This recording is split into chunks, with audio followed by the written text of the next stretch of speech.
உங்கள் தந்திவன் தொலைக்காட்சியில் சின்ன திரையின் சிங்கப் பெண்கள் மாலை 7 முதல் 8 மணி வரை காணத் தவறாதீர்கள்.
முக்கிய செய்தி 2019ஆம் ஆண்டு நீட் தேர்வில் நடைபெற்ற ஆள் மாறாட்டம் தொடர்பான வழக்கின் மெட்ராஸ் உயர்நீதிமன்ற மதுரை அமர்வு நீதிபதி புகழேந்தி கருத்து தெரிவித்திருக்கிறார். இது தொடர்பான மேலும் விவரங்களை தருவதற்காக எமது செய்தியாளர் மாரிசாமி இணைப்பில் இருக்கிறார். மாரிசாமி வணக்கம். தற்பொழுது நீட் தேர்வு முறைகேடு தொடர்பாக நீதிபதி தெரிவித்திருக்கும் கருத்து என்ன? அது தொடர்பான முழு விவரங்களை சொல்லுங்க. 2019ஆம் ஆண்டு நீட் தேர்வில் நடைபெற்ற ஆள் மாறாட்ட வழக்கு விசாரணையில் ஒரு அமைப்பு கேட்கும் அனைத்து விவரங்களையும் வழங்கினால்தானே முழுமையாக விசாரிக்க இயலும் என உயர்நீதிமன்ற மதுரை அமர்வின் நீதிபதி புகழேந்தி தனது கருத்தினை வெளிப்படுத்தி இருக்கிறார்.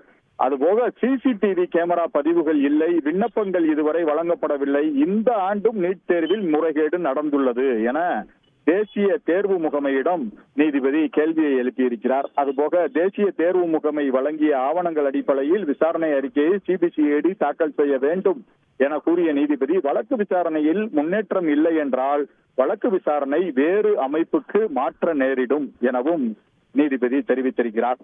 இந்த வழக்கின் பின்னணி பார்த்தோமானால் கடந்த 2019ஆம் ஆண்டு நடந்த நீட் தேர்வில் ஆள்மாறாட்டம் செய்து தேர்ச்சி பெற்று சென்னையை சேர்ந்த மாணவர்கள் தேனி மருத்துவக் கல்லூரியில் சேர்ந்தது தெரிய வந்தது. பின்னர் விசாரணையின் போது பல்வேறு மாணவர்கள் இது போல ஆள்மாறாட்டம் செய்தது தெரிய வந்திருக்கிறது. இது தொடர்பாக 27வது குற்றவாளி, இந்த வழக்கு சிபிசிஐடிக்கு மாற்றப்பட்டது. இந்த வழக்கில் 27வது குற்றவாளியான தருண் மோகன் தன்னை வழக்கில் இருந்து விடுவிக்கும்படி உயர்நீதிமன்ற மதுரை அமர்வில் மனு தாக்கல் செய்திருந்தார். இந்த வழக்கு விசாரணையின் போதுதான் மெட்ராஸ் உயர்நீதிமன்ற மதுரை அமர்வு நீதிபதி புகழேந்தி இது போன்ற கருத்துக்களை தெரிவித்து வழக்கு விசாரணையை ஒத்திவைத்திருக்கிறார். ஆகஸ்ட் 2ஆம் தேதிக்கு வழக்கு விசாரணை ஒத்திவைக்கப்பட்டிருக்கிறது. விரிவான தகவல்களுக்கு நன்றி மாரிசாமி.